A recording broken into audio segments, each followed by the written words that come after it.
This is season 3 of the Healing Mile, the Mind series. For the next 10 weeks, we're doing something powerful and intentional together. We are training the one thing that influences every decision we make, every emotion we feel, every reaction we have, and every future we create, our mind. This season is about mental leadership.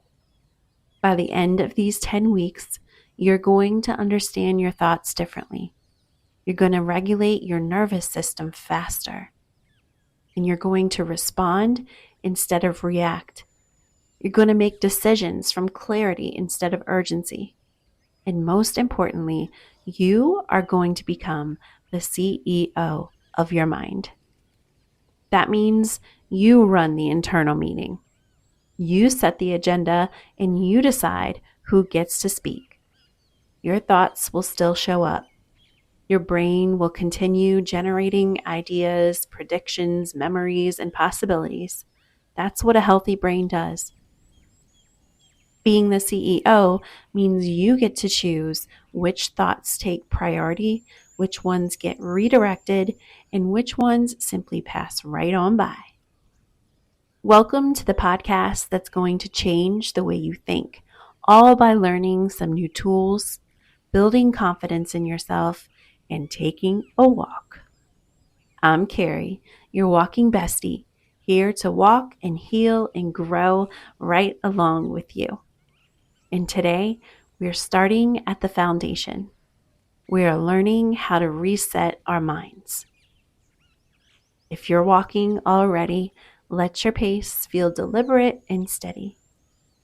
This is not just a walk. This is training. So let's go.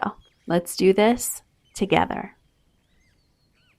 Okay, let's start by bringing ourselves into the current moment. Let your arms swing naturally as you walk. Notice the rhythm of your steps. Feel your feet meet the ground. Roll your shoulders back and down. Relax your jaw.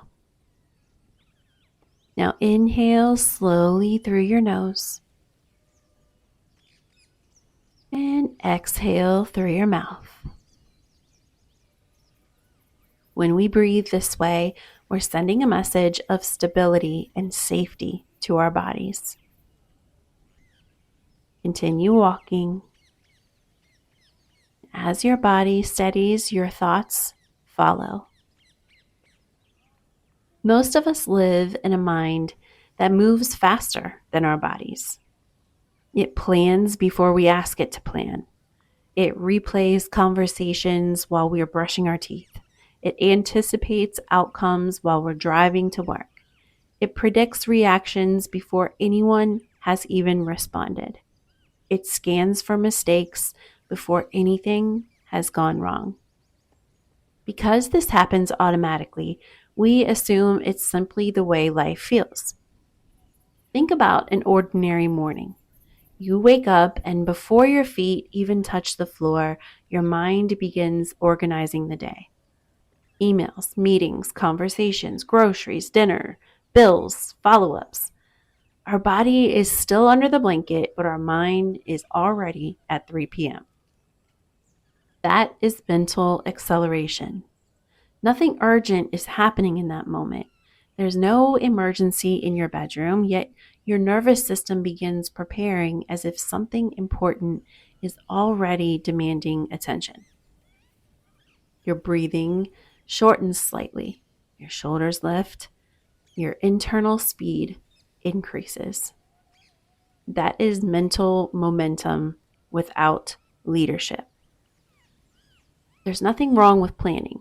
There's nothing wrong with thinking ahead. Planning is useful. Reflection is useful. Prediction is useful. The challenge begins when your thoughts run without your direction. Mental leadership is the ability to notice that speed. It's awareness. It's the ability to recognize when your mind has moved ahead of your body, and the ability to bring it back. Right now, as we walk, your body is here. Your steps are steady, your breath is moving in and out.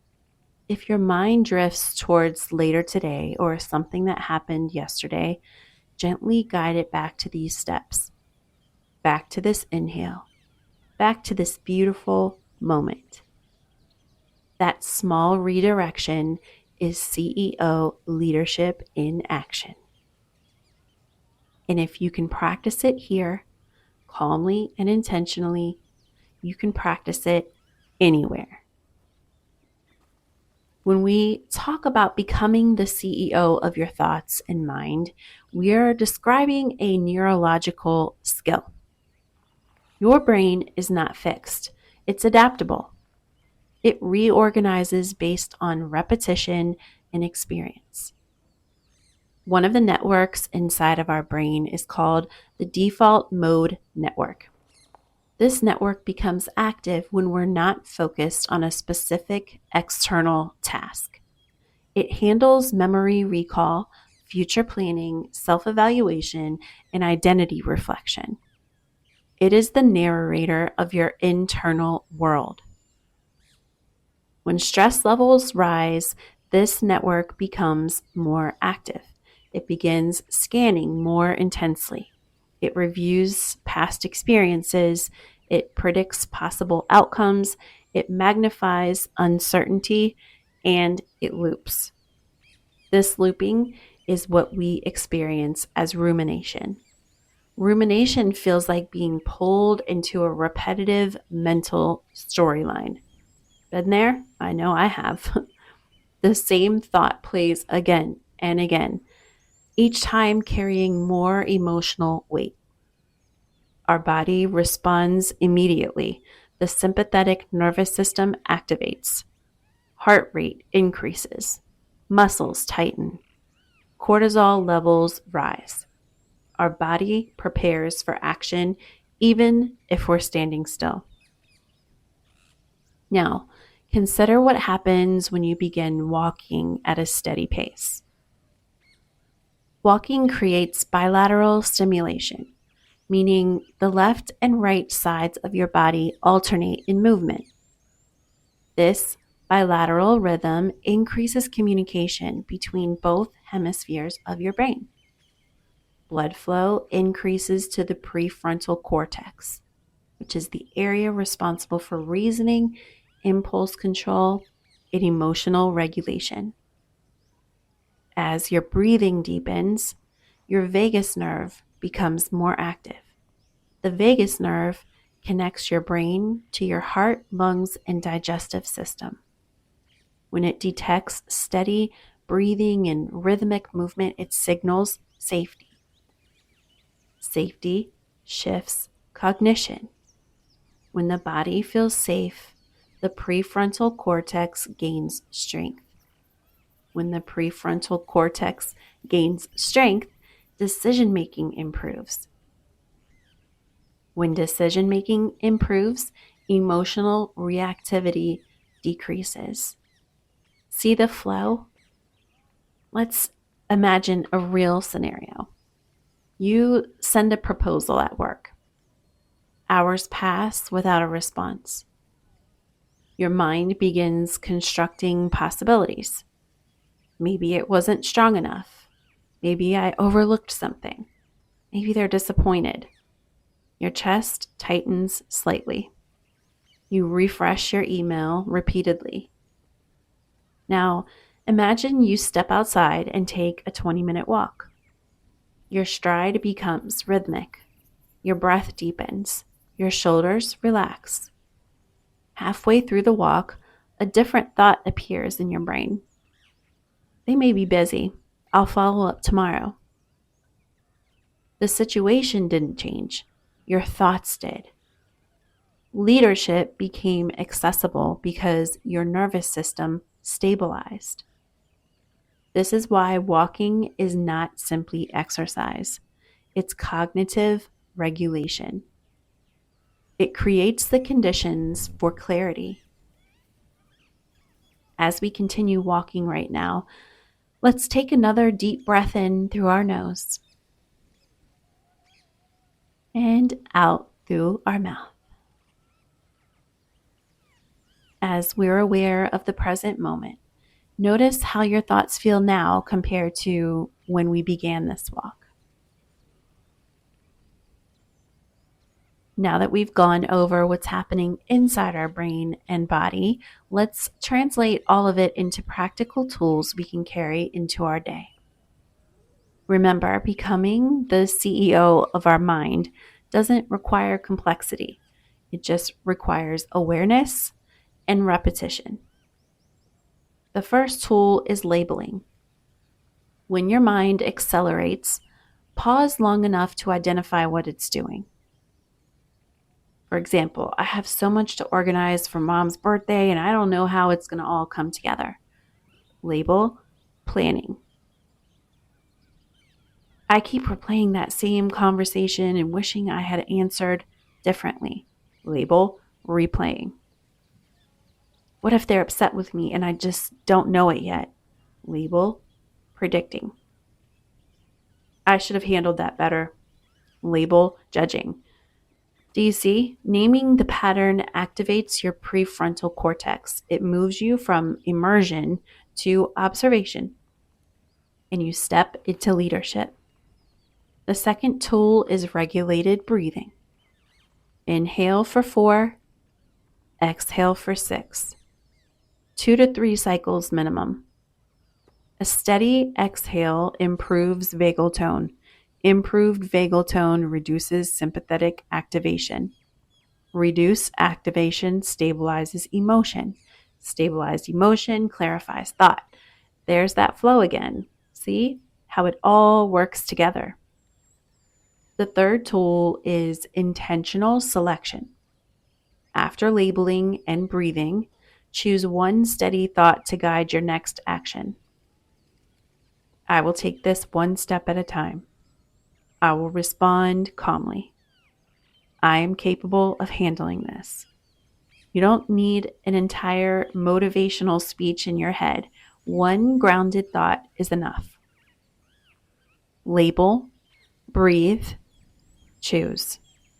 That's the mental reset sequence.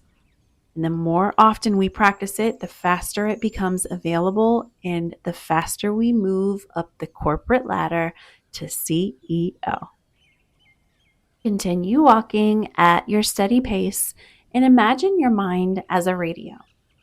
Multiple stations are broadcasting at all times. Some carry urgency, some carry doubt, some fear, some clarity. The broadcast does not stop. What changes is the frequency you select. So picture yourself standing in front of that radio. Your hand rests on the dial. A loud station begins playing music that you don't like.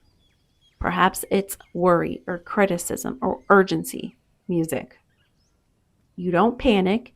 You don't argue. You simply reach forward and you turn the dial slowly. The static softens, the signal shifts, a clearer, more you station comes through. You're not destroying the other frequencies, they're all still there. You're just selecting which one fills the room. That is mental leadership.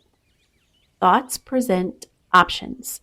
Leadership chooses direction. As we walk, feel the steadiness of your steps beneath you. Feel the rhythm of your breath. Imagine yourself later today when something activates urgency. You notice it immediately, you pause, you reach for the dial, you adjust, you return to clarity.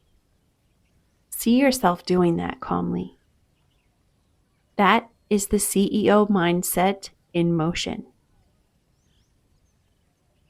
As you stand there holding that dial, choosing your frequency, these words align naturally with who you are becoming. I lead my mind with clarity.